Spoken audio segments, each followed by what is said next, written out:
baseado em Apocalipse. E desde o princípio, tanto no Velho Testamento quanto no Novo Testamento, a igreja do Velho Testamento e a igreja do Novo Testamento tem sido abençoada com profecias. A Bíblia é um livro de profecias, né? O Velho Testamento tem tanta profecia, já em Gênesis já começa, após a queda do homem, uma profecia acerca de Jesus, porque a Bíblia é um livro de um personagem só, de uma história só. E quando a gente estuda o Velho Testamento, a gente tem que estar com a mente aguçada para encontrar Jesus no Velho Testamento. Porque ali, né, como diz a própria Bíblia, é como sombra, não é uma revelação plena, é uma sombra. Mas a plenitude, vindo a plenitude dos tempos, Jesus veio. Então, assim, ela vai colocando profecias também acerca da vinda de Jesus, da primeira vinda de Jesus, quando ele pisou nessa terra, quando ele se encarnou, quando ele nasceu lá na Palestina. E você sabe da história, o Natal passou há pouco tempo aí e a gente já entendeu isso. Mas ela tem profecias que transcendem só a primeira vinda do Messias ou de Jesus. Ela aponta para uma segunda vinda. Isso é algo que é enfatizado também na Bíblia. Não é simplesmente, não são poucas as referências e são grandes. E Jesus confiou ao apóstolo João, aquele que andou com ele, que a Bíblia diz que reclinou a cabeça no peito de Jesus. É um apóstolo carinhoso, disse que é o discípulo a quem amava, né? Para que entregasse à igreja algumas coisas, algumas verdades de revelações de algo que estaria por acontecer. Ou seja, essa profecia seria para o fim dos tempos. E nós vemos então o livro de Apocalipse, que é o último livro da Bíblia, foi o último livro escrito pelo último, desculpa aqui, pelo último apóstolo que morreu. Então, João foi o último que morreu. Os outros apóstolos que vieram antes foram martirizados. Aliás, João foi o único dos apóstolos que não foi martirizado. E ele é chamado Apocalipse porque é tirar o véu. Esse é o sentido da palavra Apocalipse, né? E ele revela coisas interessantes que nenhum raciocínio humano poderia, numa mente mais criativa, imaginar. E ali tem a revelação das profundezas de Deus, de Jesus no trono e assim por diante. Então, por que Apocalipse foi escrito? Primeiro, para revelar Jesus Cristo. Eu te falei aqui que a Bíblia é um livro de uma pessoa só, um personagem só, de uma história só. E encorajar a igreja que se achava perseguida naquele tempo. Lembra que nos primórdios do cristianismo, né, o imperador romano, ele perseguiu. A religião cristã era tida como algo contrário ao reino, sabe? E então essa carta vem para essa igreja perseguida, e ela vem para exortar uma fidelidade, ou seja, trazer ânimo, porque a profecia ela encoraja, ela fala de fatos futuros, e nós vamos ver aqui, porque ele vai mostrar que Deus é quem governa a história, que Deus é o soberano, que nada escapa das mãos dele. Tenha visto então que ele já está antecedendo os fatos e já está declarando os fatos que ainda não tinham acontecido, certo? Então, a história ela tem um fim final que não é catastrófico, porque quando a gente está numa crise, às vezes emocional, quando a gente está numa doença, ou quando a gente está debaixo de perseguição, como tem irmãos nossos sendo perseguidos, e a religião cristã é a mais perseguida, você vê lá, consultar na internet que você vai ver. Às vezes a nossa mente fica obscurecida ou a gente fica pensando que estamos ao relento e que Deus não está no controle da história. Não, Apocalipse vai mostrar que Deus controla a história. Os reinos passam, mas Deus controla a história, sabe? Então Apocalipse não foi só dado para satisfazer uma curiosidade humana, que é normal de todos, como vai ser o fim da história, como é que está planejado, mas era para fortalecer uma igreja que estava perseguida, peregrina aqui nessa terra, dar coragem, dar direção e dar esperança. Amém? Então nós vamos ler esse capítulo todinho. Eu espero concluir ele todo. E vamos hoje versículo por versículo, tá certo? Então, revelação de quem está ali, gente? Bom, se é de Jesus já nos importa. Concorda comigo? Nós somos o povo chamado cristão, seguidores de Cristo. Então, quando você lê a Bíblia, você já entende que é a revelação dele. Apocalipse agora começa a falar bem nítido, como ele queria mostrar para aquele povo quem ele era. De revelação de Jesus Cristo, a qual Deus lhe deu para mostrar aos seus servos as coisas que em breve devem acontecer e que ele, enviando o seu anjo, deu a conhecer o seu servo João. Então, como eu disse aqui, eu não só vou ler o primeiro capítulo, e o primeiro, segundo, terceiro capítulo não tem muitas divergências teológicas, assim, são mais, acho que todo mundo chega quase a um consenso. Mas a gente vai ver que Apocalipse não tem como o homem descobrir esses eventos e circunstâncias, a não ser que Deus próprio revelasse, sabe? E aí a gente vê aqui a onisciência divina, né? A presciência divina, que chega a uma mente agora, então, debaixo de revelação. João, nós vamos falar aqui, ele foi o único sobrevivente, como a gente falou aqui, e ele estava numa ilha chamada Patmos, ele mesmo vai declarar daqui a pouco, ele estava preso por causa do Evangelho, e assim foi com a igreja perseguida, e assim é com a igreja perseguida hoje, muitos estão pagando o preço. Por isso ele usa agora a linguagem lá, servo, né? Servo é no sentido literal de como fosse um escravo. Eu estou ali, mas é uma escravidão do bem, é uma escravidão por amor, é uma escravidão para a liberdade. É isso, é um paradoxo, né, que a gente vê. Eu sou livre para escolher Deus, eu sou livre para entender que Ele é a melhor opção na minha vida. Sabe, e no grego é doulos. E a gente vê que os servos de Deus, eles tinham como maior honra servir a Deus, custe o que custasse. Inclusive, a própria vida foi assim com os discípulos. E ele começa a revelação, volta ao versículo 1, por favor. Está no 1. Oi? O versículo 1. 1.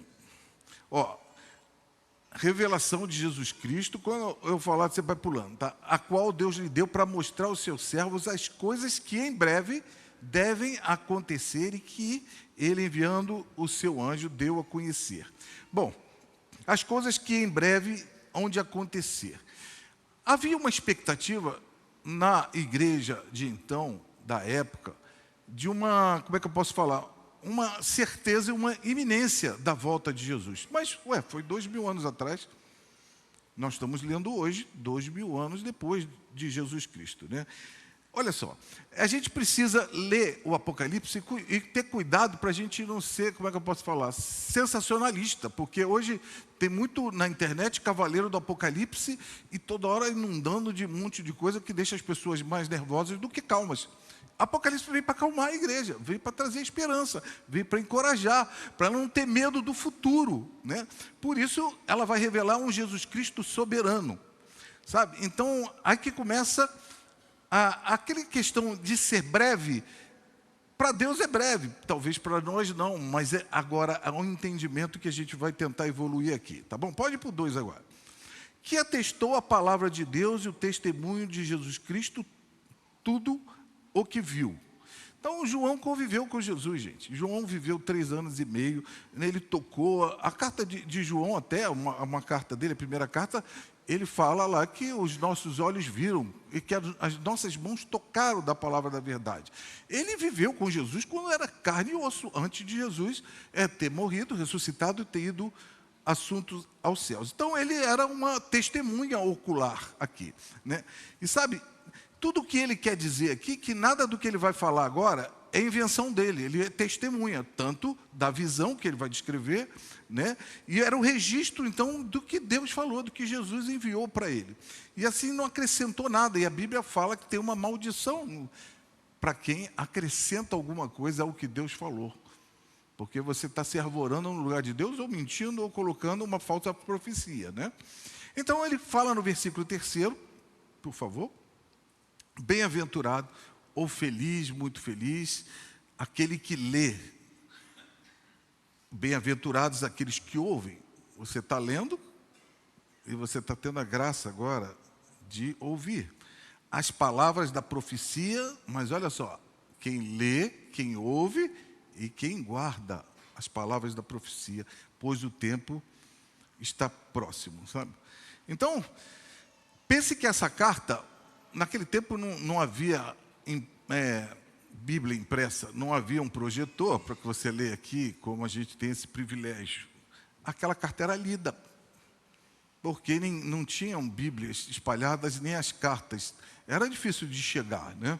E assim, era lida publicamente. No meio da reunião do culto, se lia a palavra de Deus. Então, é um privilégio que a gente tem de desfrutar da palavra de Deus, dos oráculos de Deus. Essa era uma das vantagens principais que os judeus tinham com relação aos gentios, que primeiro a eles foi revelado, sabe? Então, a gente agora está ouvindo e ela tem que ser assimilada, porque não basta só eu ler, não basta só eu ouvir, eu tenho que guardar no nosso coração. E a gente tem que manter isso em memória. Toda obra e palavra de Deus, ela tem que ser relembrada, né? Em nossos afetos, na nossa prática. Por quê? Eu me lembro de Jesus que morreu por mim, quando eu vou adorar, a gente se sente compungido. Toda essa história de Jesus tem que fazer a gente chegar numa prática, né? Ouvir a palavra de Deus, então, é um privilégio, mas obedecer ela é um dever daqueles que a ouvem. Concorda comigo? E eles colocam aqui que o tempo está próximo e a gente tem que estar mais, como é que eu posso falar? Mais firme à medida que o tempo passa. Bom, na perspectiva deles era iminente, mas o Senhor tinha uma perspectiva mais elevada e um pouco diferente. Então a gente vê que nós temos que tomar muito cuidado ao interpretar a Bíblia, que a Bíblia se lida não no contexto todo da Bíblia, e um princípio da hermenêutica é que a própria Bíblia se interpreta. Você tem que ver de Gênesis a Apocalipse. Você pode tomar uma verdade que não é uma verdade, porque ela pareceu no teu entendimento um sentido que não é verdadeiro. E assim começaram todas as heresias, assim começaram todos os desvios da palavra de Deus. Versículo 4, por favor.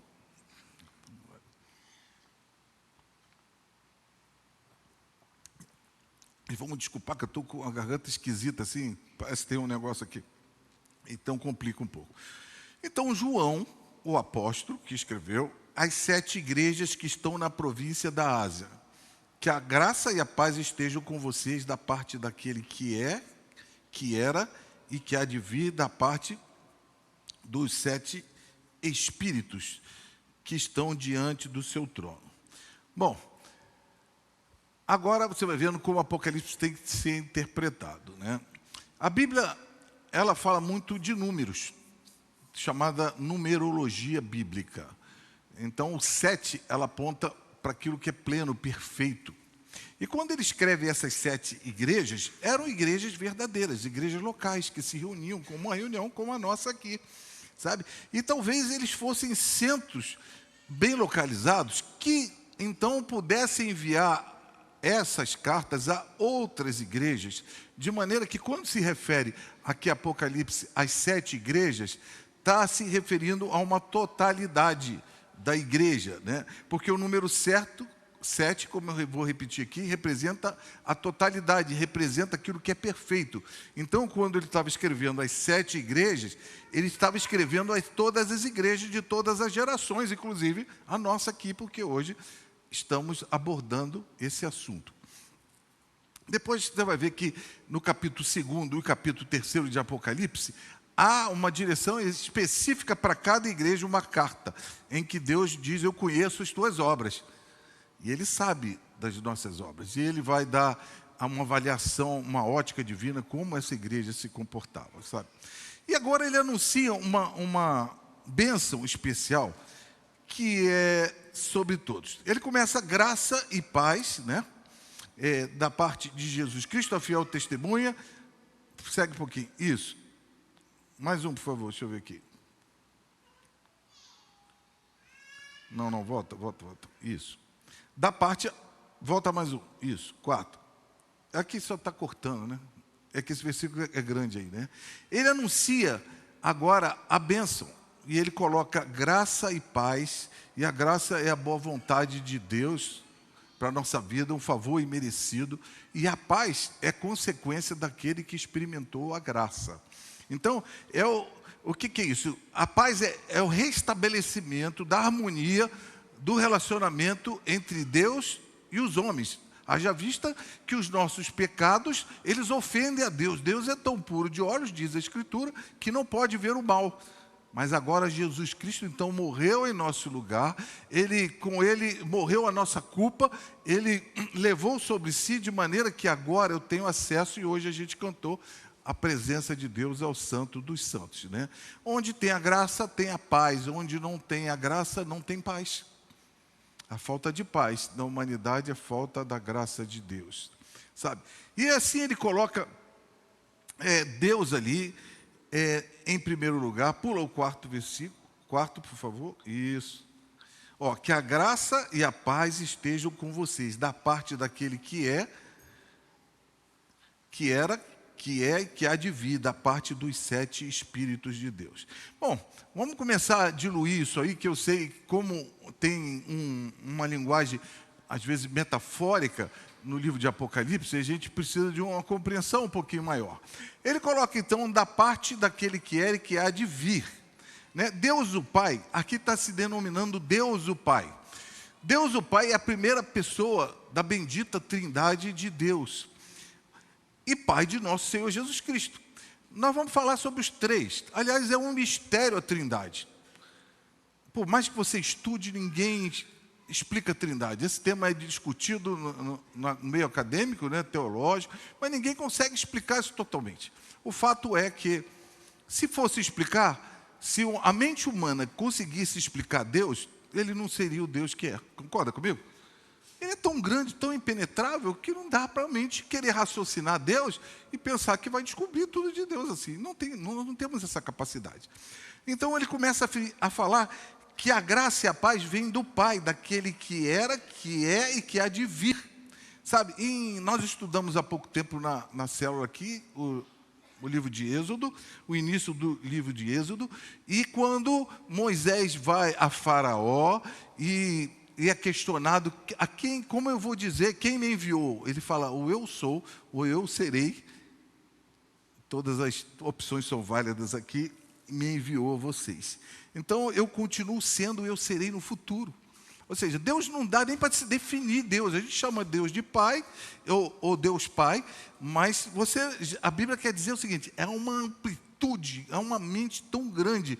Você pensa agora que o universo todo está sendo controlado por Ele, que você não tem domínio, nem eu, nem sobre o teu sistema parasimpático, ninguém controla o batimento do coração, o funcionamento do rim, você não controla. É Ele que está dando ordem a todo o universo. E ele fala então que essa graça e paz vem do Pai e da parte dos 7 Espíritos.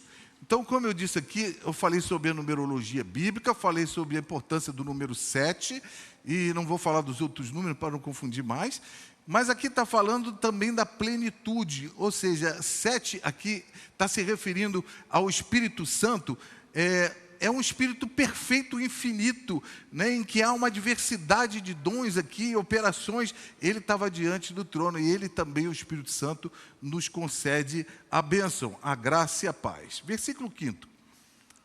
E da parte de Jesus Cristo. Agora nós estamos vendo, então, a terceira pessoa agora que compõe a trindade, que é Jesus. Já falamos do Pai, falamos do Espírito Santo, estamos na pessoa de Jesus Cristo. A fiel testemunha, o primogênito dos mortos e o soberano dos reis da terra. Então, a gente está acostumado sempre a falar Pai, Filho, Espírito Santo, né? Mas a gente vê que a Bíblia começa a mencionar aqui o Espírito até depois, porque, como eu disse aqui, ele pretendia centralizar Jesus. Toda a Bíblia coloca Jesus no centro, né? E agora ele veio nessa terra, habitou aqui, morou aqui, agora ele já tinha sido glorificado, ele foi de novo assumir o trono, né? E assim, aqueles que o viram de forma humana, como João, estavam vendo na sua forma gloriosa, sabe? Então, ele é testemunha fiel. Jesus veio traduzir o Pai. Uma vez perguntaram assim para Jesus, nos mostra o Pai. Ele falou assim, quem vê a mim, ver o Pai. Ele veio mostrar como o Pai é misericordioso, né? E a Bíblia diz que ninguém jamais viu a Deus, porque Deus era Espírito, o Deus unigênito. Então, o próprio Jesus, que está junto do Pai, é quem o revelou. Isso está em João 1,18, sabe? Então, Jesus foi, no tempo que ele teve aqui, a fiel testemunha da vontade de Deus. E ele foi fiel até o fim, foi fiel até a morte. E no seu testemunho, a gente pode ter confiança, porque Ele é Deus. Nós podemos ter seguranças. E sabemos que não vamos ser enganados, porque Deus não é homem para mentir, diz a palavra de Deus, nem filho do homem para que se arrependa. Sabe, Jesus veio aqui, dizendo para Pilatos, aquele que, um dos que o condenou, quando questionado, ele fala, para isso eu nasci, para isso eu vim ao mundo, para dar testemunho da verdade. Então Jesus veio aqui dar testemunho. Testemunha, na linguagem jurídica, é acima de tudo uma pessoa que fala a partir do seu conhecimento, como é que eu posso falar? Direto de primeira mão. Ele esteve ali, assim é uma testemunha. Ele olha para a questão, ele fala, não, eu estive presente, eu vi, e assim ele passa a verdade que ele observou e que ele presenciou.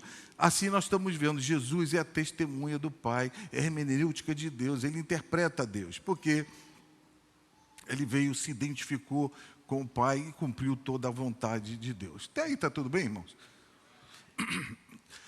Deixa eu dar uma tossidinha aqui de novo. Bom, agora ele aborda ali que ele é o primogênito dos mortos. Qual o sentido dessa primogenitura? Ele é o primeiro pai e cabeça da ressurreição. Jesus não só morreu, como ele ressuscitou. Isso é um fato verídico. Se a carta de 1 Coríntios 15 chega a dizer, se ele não ressuscitou, é vã a nossa fé, porque morreu com ele tudo. E não tínhamos mais esperança, né? E assim é a ideia aqui, que é trazer para os irmãos que estavam sendo perseguidos e que estavam dando a sua vida, que eles tinham que ter esperança, que Jesus ressuscitaria novamente, sabe? E ele gerou essa expectativa de uma esperança viva da ressurreição dos mortos. A palavra primogênito aqui, então, ele é o primeiro, é aquele que ocupa o primeiro lugar. Jesus é o cabeça, é o Senhor da criação inteira. Não há nada que ele não possa dizer que não pertença a ele. Por isso que a gente tem que dar glória, por isso que a gente tem que dar louvor e honra ao seu nome. E ele é o soberano dos reis da terra. Pense então que havia um imperador romano que se arvorava até Deus, né? Foi chamado a adoração, e chegou um certo tempo que o povo tinha que adorar, escolher até um dia, e todo dia que as pessoas tinham que ir um dia da semana adorar a esse próprio Deus. E o cristianismo, a gente vai ver mais na frente, também escolheu e teve que optar, e um dia para servir a Deus. Ele é o Rei dos Reis e Senhor dos Senhores. Pense então num Nero, num Domiciano, como foi essa época aqui, que perseguiu. Pense nos grandes imperadores, todos eles passaram, todos eles morreram. Alguns têm história, e os grandes, até de 3.000 anos atrás, muita gente nem conhece muito sobre a vida dele, porque tudo passa. Mas Jesus, a sua verdade permanece para sempre, sabe? E tem um salmo, quando a gente lê Apocalipse, vai ter muita citação, porque João, gente, ele era um judeu, e ele era impregnado do Velho Testamento. Ele estava saturado de verdades do Velho Testamento, porque eles aprendiam.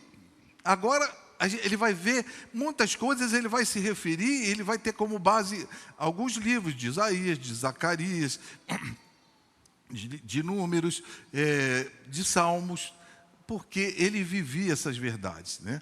Salmo 89, 27 fala o seguinte: por isso farei dele o meu primogênito, o mais elevado entre os reis da terra.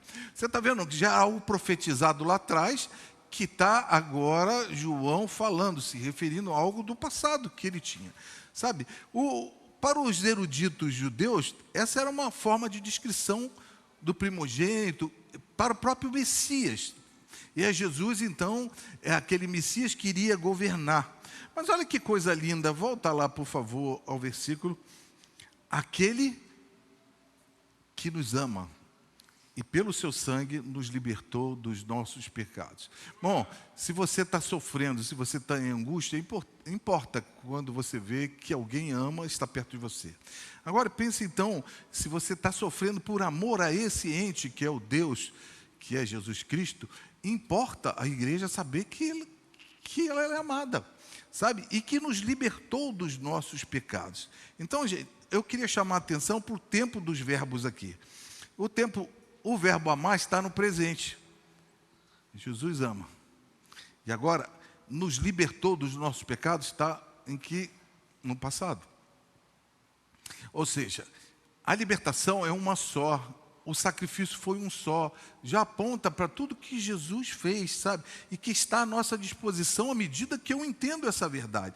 Agora, Ele deixou os nossos pecados no passado. Ele nos libertou dos nossos pecados. A pior coisa é você ter culpa o tempo todo. E pior ainda, é quando se você comparecer diante de Deus, perante o qual todos nós, sem exceção nenhuma, vamos estar um dia, e com a culpa sem perdão dos pecados. É um desastre completo. Os pecados, gente, deixam uma mancha na nossa alma. Dependendo do pecado, é como que fosse uma sujeira tão absurda, né? E nada pode remover essa mancha, senão o sangue de Jesus. E para que ela fosse removida, então, Ele veio a essa terra. Então, Ele está fortalecendo essa igreja, está animando como deve nos animar hoje. Jesus é aquele que nos ama. E Jesus é aquele que nos libertou. E mais, olha o versículo seguinte, por favor. Ele nos constituiu reino, sacerdotes para Deus e Pai. Então, gente, Jesus nos constituiu um reino sacerdotal. E ele está voltando então aqui agora o entendimento de Êxodo, quando o Senhor separa e fala no Êxodo 19, 6, que vocês serão para mim um reino sacerdotal. Israel não entendeu o que era isso. Sacerdote é alguém que faz ponte entre Deus e os homens, é quem ministra na própria presença de Deus, sabe? E Israel não entendeu isso. E agora, graças a Jesus Cristo, nós nos tornamos filhos autênticos de Deus. E a Bíblia diz que nós somos herdeiros de Deus e co-herdeiros com Jesus Cristo. Então, se nós somos herdeiros de Deus e co-herdeiros, ou seja, herdeiros juntamente com Jesus Cristo, a nós pertence o reino de Deus. Olha que bênção. Por isso que Jesus, quando esteve aqui, falou: é chegado a vós o reino dos céus. Então, meu querido, eu queria te animar. Se você está vivendo uma dor, uma dificuldade, muitas das promessas, como era para essa igreja aqui, que estava vivendo perseguição, não era bênção de você viver no palácio, ter dinheiro, ter saúde o tempo todo. Não, era coisas muito maiores e muito melhores, sabe? Que o nosso destino é o reino. E a Bíblia diz que nós vamos reinar junto com Ele. Isso transcende até a capacidade humana. Como é que eu vou reinar? Como é que vai ser? Eu não sei. Eu só sei que a Bíblia afirma e Jesus nos introduziu no reino, sabe? E assim, Ele não só nos colocou como reis, mas como sacerdote. Lembra que o sacerdote é que tinha acesso a Deus, sabe? Quando um judeu entrava no templo, tinha lá o pátio dos gentios, tinha um pátio até separado de mulheres, mas eles não podiam entrar na parte interior, somente o sacerdote que podia entrar, né? Até, inclusive, do Santíssimo Lugar, como era, não se entrava todas as vezes, era o sumo sacerdote, uma vez por ano.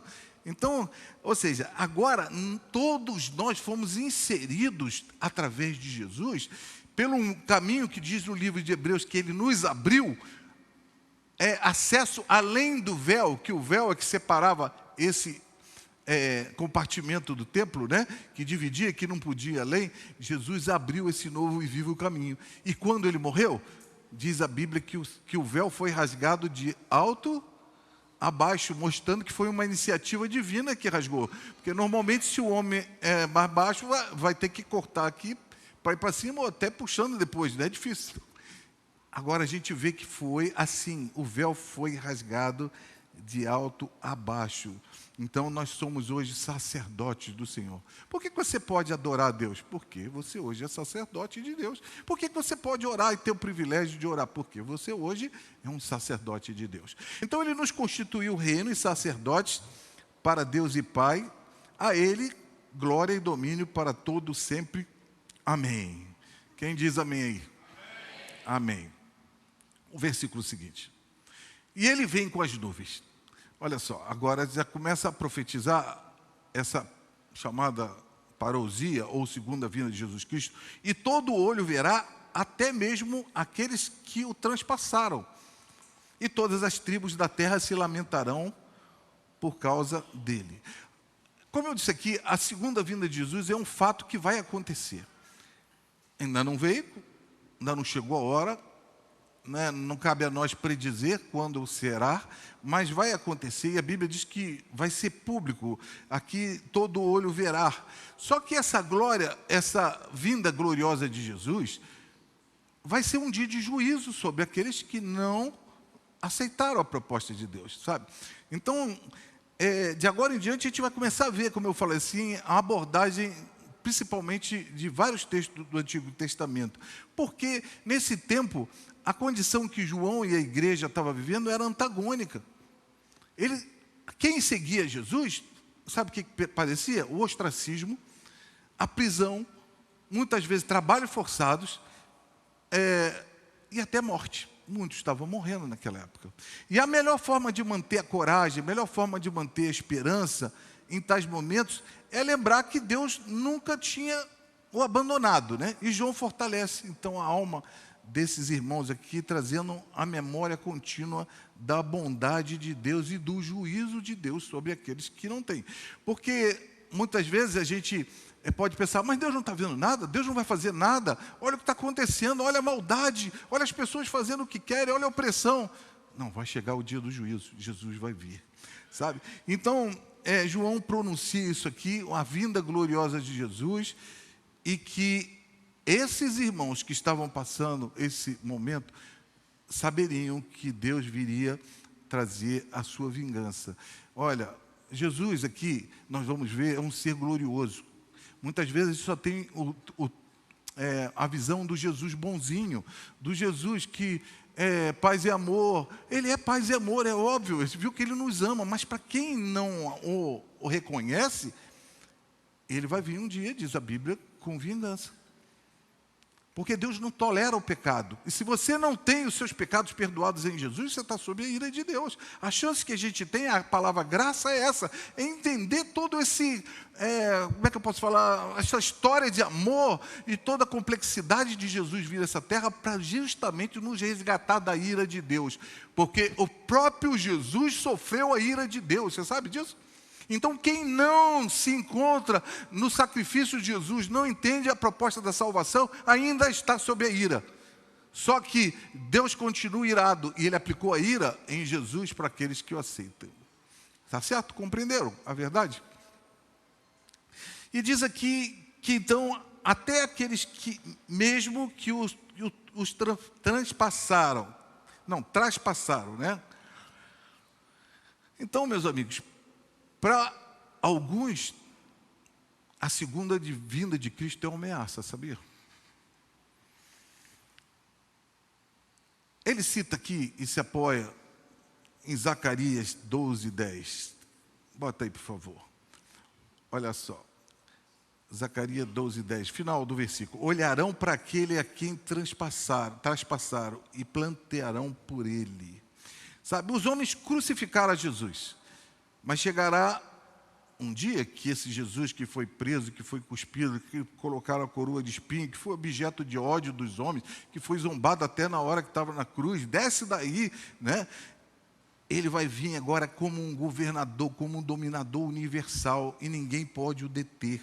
Então a gente pode imaginar aqui, como é que eu posso falar? A lamentação e até o terror de quem não estiver em Cristo Jesus. E até aqueles que o crucificaram, que ao vê-lo com toda a glória, daquilo como ele é, vão ter um momento de terror, até de ameaça. Meus amigos, Jesus Cristo tem que ser levado a sério. A fé tem que ser levada a sério. Sabe, Jesus falou, por mais que você não goste, e talvez eu não, do inferno mais do que do céu. Por que isso? Porque queria nos alertar. Então, ao mesmo tempo que a graça é oferecida e é tão falada, ao mesmo tempo também tem juízo. E a Bíblia manda a gente abraçar a misericórdia. Se a gente não abraçar a misericórdia, nós estamos nos colocando no lugar do juízo. Então, pula o versículo, que eu tenho tempo aqui, tem que correr. Eu sou o Alfa e o Ômega, diz o Senhor Deus.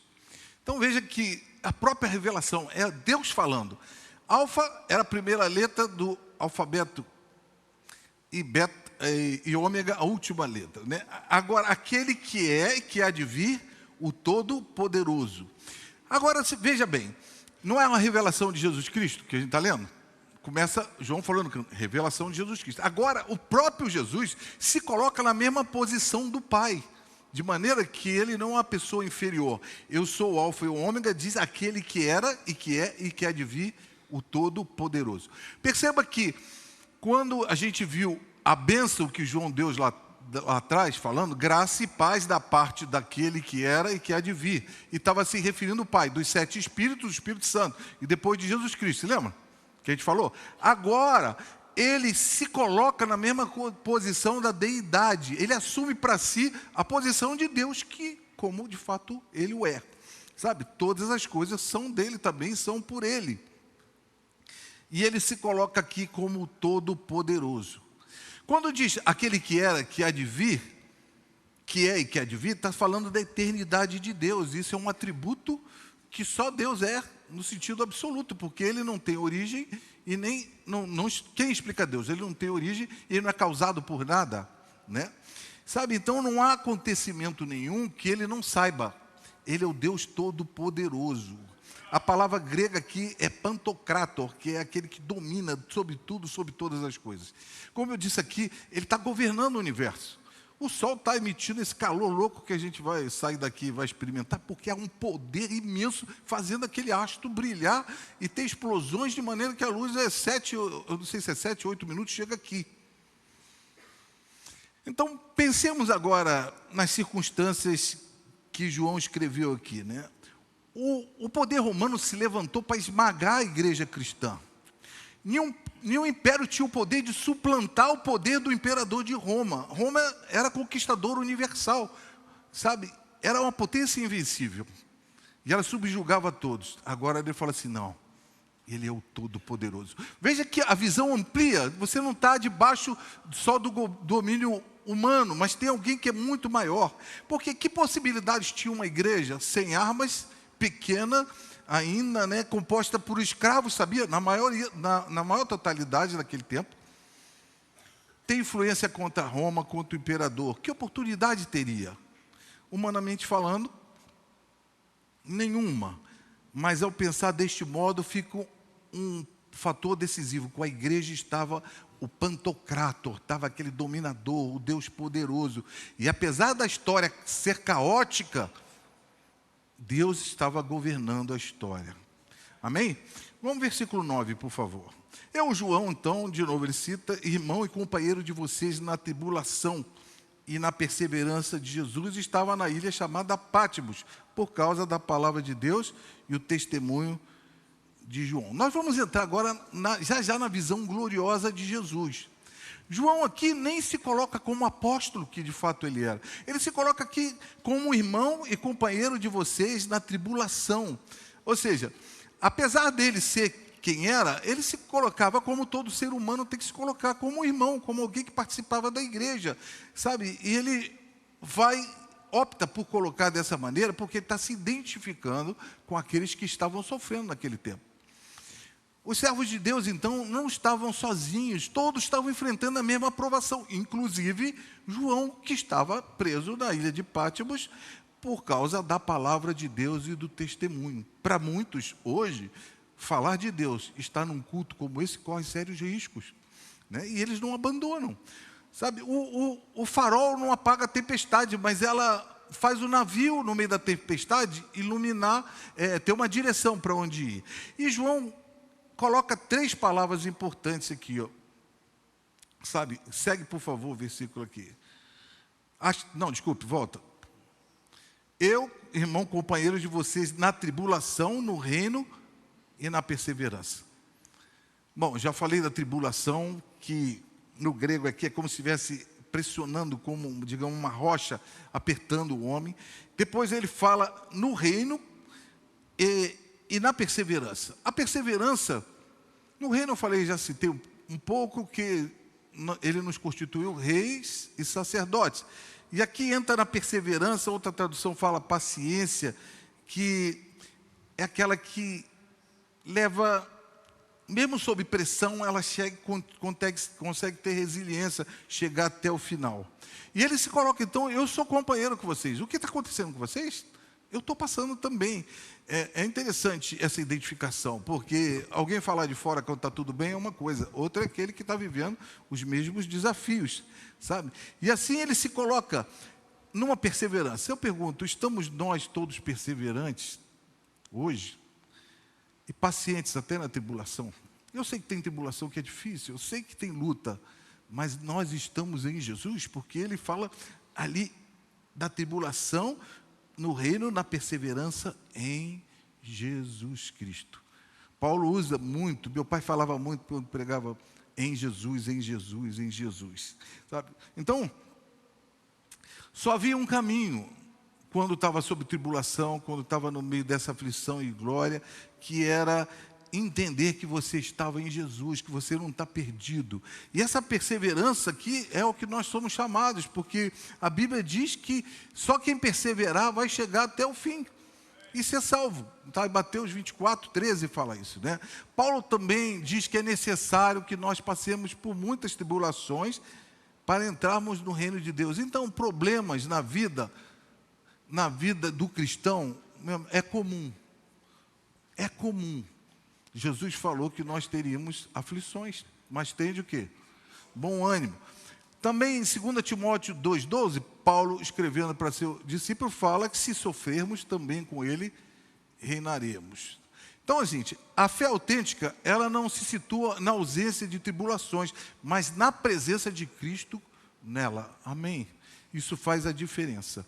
Então, ele estava na ilha de Pátimos. Volta ao versículo lá. Por causa da palavra de Deus. Diz a tradição que João foi colocado como é que eu posso falar?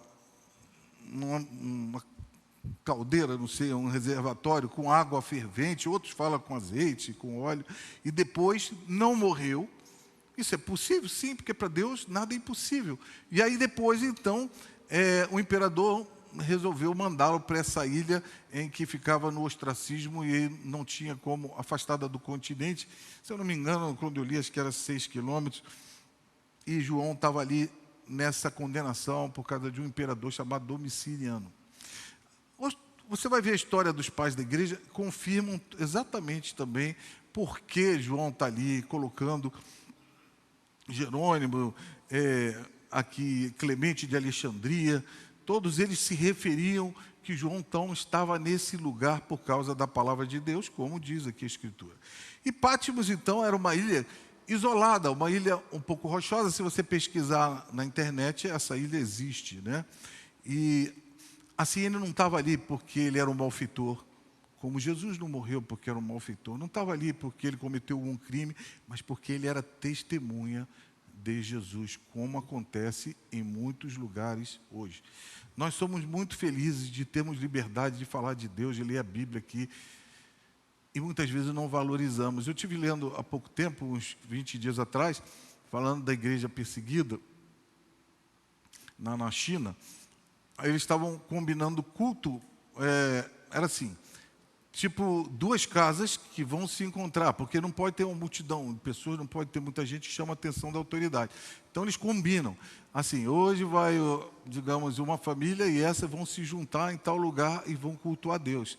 E o culto era baixinho, eles não cantam, porque não pode soltar a voz, e só quando eles saem para esse culto, que é fora, de algum lugar do meio ambiente, que às vezes começam a cantar, porque senão denuncia quem você é. Sabe? Então, gente, eles entendem que vale a pena até correr o risco de morte. E aqui João coloca, vale a pena para a igreja de então sofrer por amor a Cristo. Versículo 10, então, ele fala, eu achei-me no Espírito no dia do Senhor e ouvi atrás de mim uma voz forte como dia de trombeta. Ele denomina aqui o dia, e aqui o momento que ele recebeu essa visão, como o dia do Senhor. Sabe, e a maioria dos teólogos tem um entendimento que está se referindo ao domingo, porque Jesus ressuscitou no domingo, né? Como sucedeu, então, a igreja passou a adorar, a se reunir no domingo, chamado Dia do Senhor, Dominus Dei. E eles se reuniam normalmente de manhã, ao raiar da luz, porque Jesus ressuscitou nessa hora, sabe? O sábado, embora ele, na lei, você vai ver, ele comemorava o descanso de Deus na criação, né? 6 dias criou os céus e a terra, o 7º dia o quê? Isso aqui é uma metáfora, porque Deus não precisa de descansar, né? Na verdade, queria passar o entendimento depois para todos nós de um dia reservado para Ele. E o dia de domingo era comemorado, então, a ressurreição de Jesus. A Páscoa era a comemoração anual da ressurreição, e os cristãos agora passaram a comemorar, a morte, né? E agora passaram a comemorar a ressurreição de Jesus. Como eu disse aqui até, os que eram chamados pagãos, eles tinham um dia especial por mês e dedicado à memória do imperador romano. E eles tinham que ir lá cultuar, se dobrar. Agora você vê as dificuldades que tinham o cristianismo, porque eles tinham que declarar que César era o Senhor, o imperador romano era o Senhor. E o cristão não podia declarar isso, porque Jesus era o Senhor. Então, a igreja passou a se reunir. Se você for estudar o Didaquê, que é o primeiro escrito, manual de instrução para o culto da igreja, relatava no dia do Senhor, nós nos reunimos para partir o pão. E a ceia era comum em todas as reuniões. Então, gente, ele estava em espírito. Então, ele não estava só num êxtase, embora esse seria um êxtase, mas ele recebeu essa visão em espírito, porque é algo que não se comunica só à carne, né? Então ele ouviu um som como de uma trombeta, e então ele ouviu uma voz, a voz de Cristo, sabe? E essa é a voz, segue o versículo seguinte, por favor, dizendo: escreva no livro o que você vê e mande-o às 7 igrejas. Bom, era comum no Velho Testamento o chofar, o toque da trombeta em guerras, quando era coroado um rei, nas festas, era comum. Então João está se descrevendo agora aqui isso como algo maravilhoso. Ele ouviu a voz de quem falava, ele se virou, e essa voz diz: escreve o que você falou, sabe? E quando ele vê, segue por favor, versículo 12, e ao me voltar vi 7 candelabros de ouro. Novamente, algo que era comum no Velho Testamento, que é a menorá, o candelabro, que você já tem conhecimento, provavelmente você já viu, né? João, ele cita, e ele volta, e era comum isso na vida de João, porque, como eu falei, ele era um judeu. E ele traz, então, cenas do Antigo Testamento. E ele viu a representação da igreja toda aqui, nesse candelabros de ouro, e a gente vai ver que a própria Bíblia vai se interpretar um pouquinho mais à frente acerca disso, então eu vou deixar falar. Mas as igrejas, porque no versículo lá na frente ele vai explicar que os candelabros são igrejas. As igrejas, elas não têm luz própria em si, elas têm luz através do reflexo de Jesus, sabe? Então, passa lá na frente, por favor, quando explica... Não, vai lá na frente, isso, mais um aí.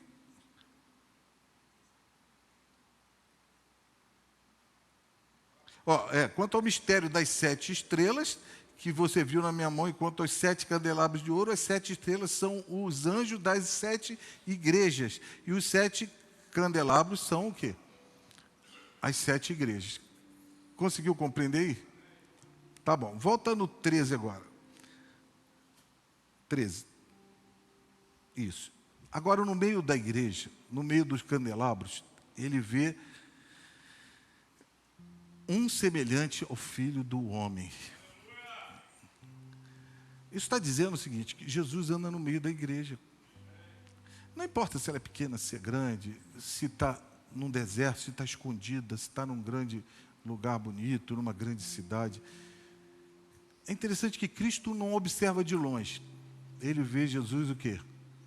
No meio da igreja. Por que eu tenho que levar a igreja também a sério? Porque Jesus está no meio da igreja. E aqui, gente, ele vê um homem semelhante ao Filho do Homem. O livro de Daniel,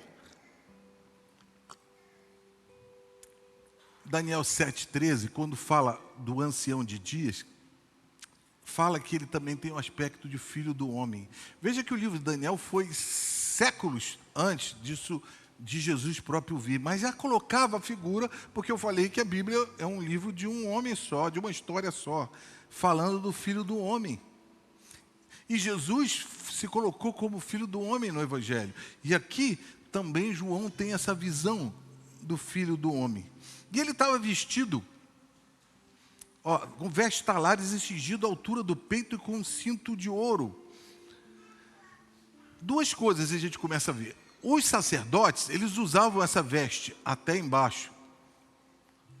Jesus é o nosso sacerdote. Tudo significa aqui para lembrar essa roupagem dos sacerdotes, do próprio sumo sacerdote da história passada. E esse aqui mostra o caráter sacerdotal da obra de Deus, sabe? Mesmo Jesus ainda no céu, nós temos à destra um intercessor. Não é isso que diz a Bíblia? Jesus Cristo, homem. Jesus não tinha essa característica humana, a não ser quando pisou nessa terra e aí quando foi então assunto aos céus. Antes ele era espírito, agora diz a Bíblia que ele tem um corpo glorificado, por isso ele ressurgiu, por isso ele permitiu ser tocado, sabe? E assim, os sacerdotes usavam uma túnica ou vestes talares até lá embaixo, assim como os reis também usavam. E se você for ler a Bíblia, Jonatas usava, Saul usava, e outros principais aqui, que você vai ver também, a Bíblia descreve os reis como que usando. Jesus é rei, Jesus é sacerdote. O versículo 14, então, diz: a cabeça e os cabelos deles eram brancos como a alva lã, como a neve. Olha só como Jesus está se revelando a você, está se revelando a mim e se revelando a João. Agora, normalmente quando você olha para um cabelo branco, o que você atribui? Velhice, idade, decadência, porque mostra isso, né? E quando não, até cai os cabelos, alguns que nem cabelos tem na cabeça, né? Mas isso aqui não é uma referência à idade, mas se refere aqui a um ancião de dias, mas é uma coroa de glória, sabe? Simboliza a existência eterna de Jesus. Tudo isso está apontando para Jesus. A lã e a neve, todo mundo sabe que tem um sinal de pureza. Até o livro de Isaías chega a dizer que ainda que os nossos pecados fossem vermelhos como a escarlate, ele tornaria o quê? Tornaria-nos puros, em outras palavras. Mas olha só, agora, como eu disse que Jesus, ele é poderoso. E disse: os seus olhos eram como chama de fogo. Penetra todas as coisas. Ele pescuta o teu coração, ele sabe. Agora imagine, eu não sei exatamente quantos habitantes tem nesse planeta, 7 bilhões e não sei quantos bilhões. Jesus sabe tudinho, sabe? Então ele está penetrando, ele está conhecendo o teu coração, até a tua dor, e da igreja que estava perseguida na época, sabe? Então os seus olhos são como chamas de fogo, e eles consomem também. Lembre que esse texto está se referindo também num tempo de juízo que vai haver sobre a terra. Segue o versículo seguinte, por favor.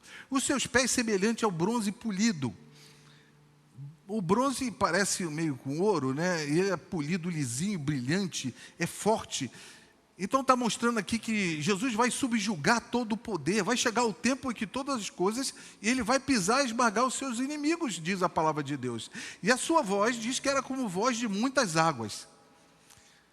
Então, imaginem uma trovoada. Há 2 semanas atrás eu estava dentro do quarto, depois eu vi aquele... Cara, eu dei um pulo na cama assim, dá um susto, né? Você vê, cara, como Deus é poderoso. João está entendendo isso e vendo essa voz desse poderoso Jesus, sabe? Essa descrição da voz que a gente encontra na palavra de Deus, encontra também Ezequiel, que fala exatamente isso. 16, por favor. E na sua mão direita ele tinha 7 estrelas, e da sua boca saía uma espada aguda, afiada, de 2 gumes. Essas 7 estrelas, você vai ver que ele fala lá na frente que são os mensageiros dessa carta. E há um questionamento na teologia, dos teólogos disso, se era um anjo que cuidava da igreja. Eu acho difícil, até Alguns também atribuem que seria assim, mas seria aquele que levaria a carta. Mas uma grande número de intérpretes acham que são os pastores, aqueles que estão à frente. Porque quando ele, no capítulo 2 e 3, analisa a igreja, ele fala, o anjo da igreja escreve. E aí detona quando tem que detonar, quando a igreja não estava legal. Né? E da sua boca saiu uma espada aguda afiada. É uma espada que penetra, que fura, que toca, e era para trazer juízo, como eu falei aqui. E o seu rosto brilhava como o sol na sua força. Ontem, acho que foi ontem. Não, peraí. Não, foi sexta-feira. Sexta-feira. Eu fiz aniversário de casamento, estava voltando para casa. Eu fui almoçar com ela, eu vinha na praia, assim, e nós estávamos à tarde, de frente com o sol ainda sem se pôr, mas no final da tarde. E ela falou, olha que sol lindo, que dá para delimitar bem, só que a gente não conseguia ficar olhando. Porque mesmo no final da tarde não dava para ficar encarando o sol de primeira, né? E João, que participou, inclusive, do momento que fala nos evangelhos da transfiguração, em que Jesus também pareceu assim, entendeu que ele estava agora diante de um Cristo que iluminava todas as coisas. Ninguém que contempla isso aqui, como João contemplou, pode ter esquecido. Talvez João tivesse algumas lembranças do passado, de ver Jesus na carne aqui. Agora não, ele está vendo Jesus como glorioso é. E aí então, qual é a consequência disso? Versículo 17. Ao vê-lo, caiu aos seus pés como morto. Né? João caiu aos pés de Cristo como morto. Ele ficou impressionado com a grandeza de Deus. O temor bateu no coração dele. Né? Ele está vendo o Cristo glorificado, o Rei da Glória. E embora ele já tinha conhecido ele antes, ele, puxa vida, isso aqui é demais, é uma revelação tremenda. E sabe que essa aí foi a mesma experiência que Ezequiel teve quando viu a glória de Deus. Se você estudar a Bíblia, você vai ver Ezequiel 1, Ezequiel 3, Ezequiel 43. E é normal se deparar, porque Jesus é glorioso. Nós não podemos tratar Jesus como qualquer ser, como qualquer pessoa. Não, ele é diferente, ele é divino, ele é exaltado, ele é grande. E assim João então cai prostrado. Só que agora vê o coração de Jesus, que ele fala, não tenha medo. Não é lindo isso aqui? Jesus coloca a sua mão sobre ele e diz, não tenha medo. Quando João cai aterrorizado de joelho, Jesus estende a sua mão e fala, eu sou o primeiro e o último. A mão de Deus, de Jesus, é poderosa para sustentar o universo. Diz a Bíblia no livro de Hebreus que ele mantém todas as coisas pela palavra do seu poder. Ele criou todas as coisas assim, haja. Isso surgiu. Sabe, mas ao mesmo tempo que ela é tão poderosa, ela é interessante que ela é capaz de chegar e trazer paz, e dizer não tenha medo. Ela é capaz, essa mesma mão, de secar as lágrimas no rosto, sabe? Isso aqui é até algo que João tinha visto muitas vezes quando Jesus esteve aqui, e quando ele teve compaixão das pessoas, que ele viu as pessoas sofrendo, e quantos estavam chorando, quantos estavam sofrendo, e Jesus acalmava e trazia paz às pessoas. Foi isso precisamente que aconteceu. Se lembra dos discípulos no meio do barco, batendo, daqui a pouco Jesus vem andando e fala, não temas, no meio do mar revolto, sabe? E Jesus falou isso no Monte da Transfiguração, quando os discípulos começaram a ver como ele de fato era, e ficaram com medo, sabe? E é como que dissesse aqui, eu estou aqui te revelando isso, calma, não tenha medo. Eu sou o primeiro e o último. Ou seja, ele é aquele que está conosco quando a gente dá os primeiros passos e vai até o final da nossa história. E olha como essa história se repete, versículo 18, a história da cruz, a história de Jesus, a história que tem que ser cantada, a história que vai ser celebrada nas grandes bodas do Cordeiro. Agora ele fala, aquele que vive, eu não estou morto mais, né? Eu estive morto no passado, mas eis que estou vivo para todo sempre e tenho as chaves da morte e do inferno. Ou seja, há um domínio, como é que eu posso falar, universal, sobre o mundo invisível, que você não vê, nem dos mortos. A Bíblia diz que a porta que ele fecha é o quê? Ele fechou, está fechado. E aquele abre, Ou seja, porta fechada e porta aberta para ele são tudo a mesma coisa. Ele tem autoridade até com aqueles que estão no inferno. Sobre os próprios demônios e próprios Satanás, ele tem autoridade. E assim ele vai amarrá-los, tem uma promessa que um dia que eles vão ser amarrados e todo o poder vai ser desfeito. Jesus tem autoridade sobre a morte. E ele veio nos libertar do pavor da morte, né? De maneira que aquilo fique para trás. Porque a pior coisa é morrer sem Jesus. A pior coisa é morrer sem Jesus. Nós não temos dimensão ainda, por mais que imaginemos e leiamos a palavra, como esse livramento é. Talvez a gente só tenha na dimensão da passagem dessa terra para a eternidade. Versículo 19, eu estou concluindo. Eu sabia que ia demorar um pouquinho, porque hoje ia ser um capítulo inteiro. Escreve, pois, as coisas que você viu, as que são e as que hão de acontecer depois dessa. Vai, segue, por favor. Quanto ao mistério das 7 estrelas que você viu na minha mão direita, e quanto aos 7 candelabros de ouro, as 7 igrejas são os anjos das 7 igrejas, e os 7 candelabros são as igrejas. 7 igrejas. Meu amigo, aqui ele está explicando, está querendo mostrar a gente o que ele estava se referindo um pouquinho atrás.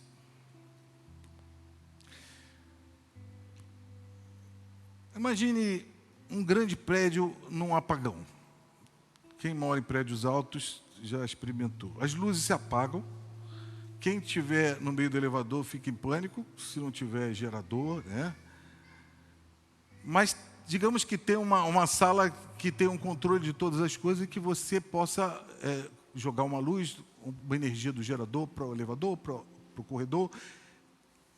Ou seja, Jesus está mostrando aqui que ele tem controle sobre tudo. Está mostrando uma luz aqui. Se está pegando fogo a humanidade, está sob controle. Calma. Calma, eu não estou nervoso, eu posso te acalmar. E o Apocalipse é essa sala de controle. O mundo está parecendo fora de controle naquela época. As pessoas sofrendo, tendo que fugir, perdendo os bens, largando tudo. E antes de mostrar o futuro, que ele vai começar a mostrar, principalmente depois do capítulo 4 até o 22 de Apocalipse, ele mostra quem governa a história. Então, antes de eventos futuros, Deus revela o seu Filho glorificado. Deus é eterno, como a gente viu aqui, imutável, aquele que era, que é e que há de vir. Ele é aquele que reina sobre todas as coisas. Ou seja, a igreja não precisava ficar nervosa. Cristo estava no meio dos candeeiros, está andando no meio da igreja. Por mais que você não veja, é essa a realidade. Então a igreja vai vencer, não é porque ela é forte na capacidade bélica dela, porque ela não tinha força nenhuma, mas é porque Cristo estava no meio dela reinando. E a igreja estava sofrendo, mas ela não era uma igreja derrotada. Que se eles fossem minoria na terra, eles pertenciam a um reino que não tem fim. Sabe que a nossa lealdade, então, tem que estar a Cristo acima de qualquer circunstância. E que mesmo no meio de uma prisão como ele estava, João, Deus não se calava, Deus fala. E que a história, então, não termina para o fim, um caos, mas termina para um evento apoteótico, sabe? E a história é o palco onde Jesus, então, reina e ele é glorificado. Então, meu amigo, eu vou terminar porque eu não posso mais. Hoje acho que já fiquei 1 hora falando com vocês.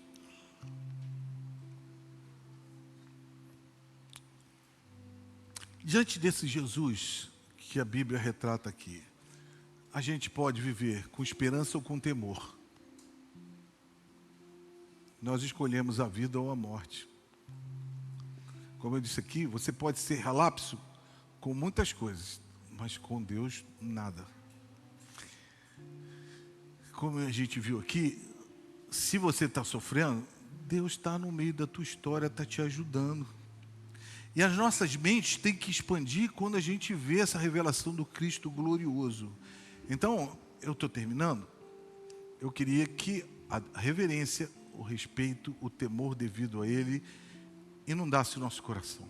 Que da mesma maneira a paz inundasse o nosso coração, porque Ele está conosco, né?